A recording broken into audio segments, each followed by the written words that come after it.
Selamat sore sahabat-sahabatku semua. Apa kabar? Kembali kita jumpa di tip and trick.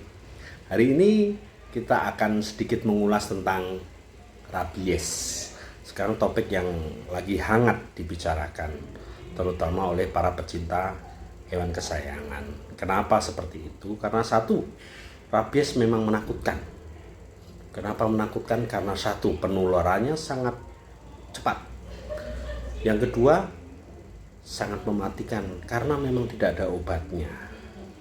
Oke, ada beberapa hal yang perlu diketahui oleh sahabat-sahabat semua, bahwa rabies itu disebabkan oleh virus. Nah, virus rabies. Rabies itu bisa menular dari hewan-hewan di sekitar lingkungan kita. Anjing, kucing, monyet, sampai ke musang juga bisa. Cara penularannya yaitu melalui gigitan. Kemudian gejala-gejala apa saja sih yang sering muncul pada kasus penularan rabies?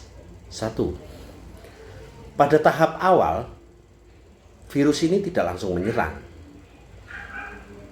Virus ini akan berjalan dari tempat gigitan menuju ke pusat saraf melalui tulang belakang, kemudian baru sampai di otak.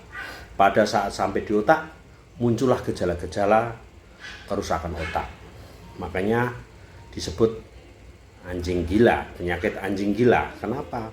Karena yang dirusak organnya adalah otak.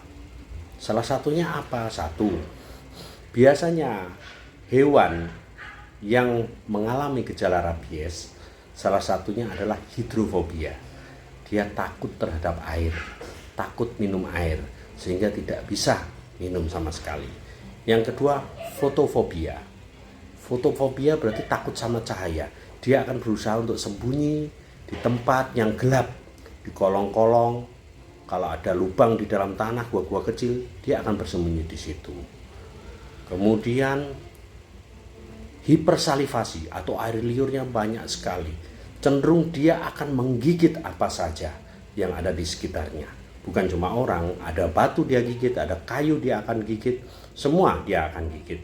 Pada tahap-tahap seperti ini biasanya akan lebih dekat terhadap paralisa atau kelumpuhan.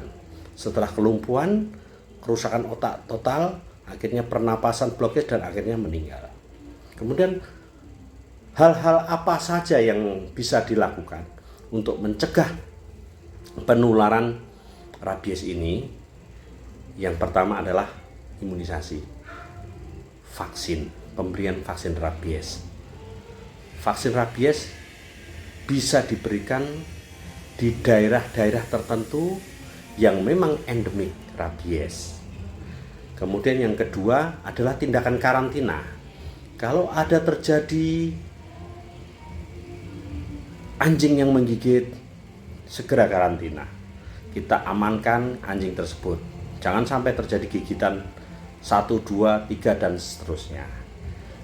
Kemudian untuk orang atau anjing lain yang mengalami gigitan, tindakan pertama cuci bersih luka. Cuci bersih luka dengan sabun. Kenapa harus dengan sabun? Harapannya kita saat ada virus di dalam luka tersebut terkena sabun, dia akan memecah bungkus atau kapsula dari virus itu. Makanya sangat disarankan yaitu penggunaan sabun. Kemudian yang kedua, berikan antiseptik untuk luka. Yang ketiga, segera berikan vaksin rabies secepatnya. Nah, terkait informasi rabies tersebut, untuk sahabat-sahabat semua di area Batam, saya rasa lebih tenang dan jangan terlalu khawatir. Karena untuk 25 tahun belakangan Batam masih daerah bebas rabies. Artinya apa? Daerah yang bebas rabies adalah daerah yang sudah 25 tahun zero case, tidak ada case sama sekali. Artinya untuk di Batam lebih aman. Tapi tidak untuk beberapa daerah di tempat lain seperti Jakarta, Bandung, apalagi Nusa Tenggara Timur. Sekarang lagi merebak kasus di area-area tersebut. Makanya untuk area Batam, kalau ada tergigit kucingnya sendiri, itu yang paling sering. Tergigit kucingnya sendiri, tercakar kucingnya sendiri, tidak usah khawatir, karena Batam masih bebas rabies.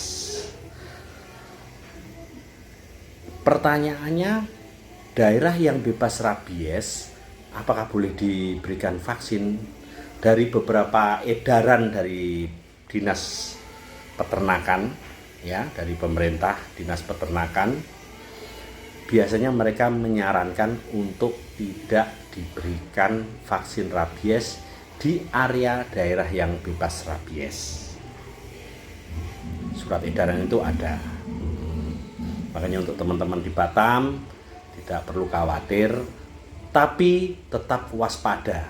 Artinya setiap ada kejadian, ada gejala, segera lakukan tindakan, pemeriksaan, konsultasikan dengan dokter hewan terdekat atau yang paling sahabat percayai.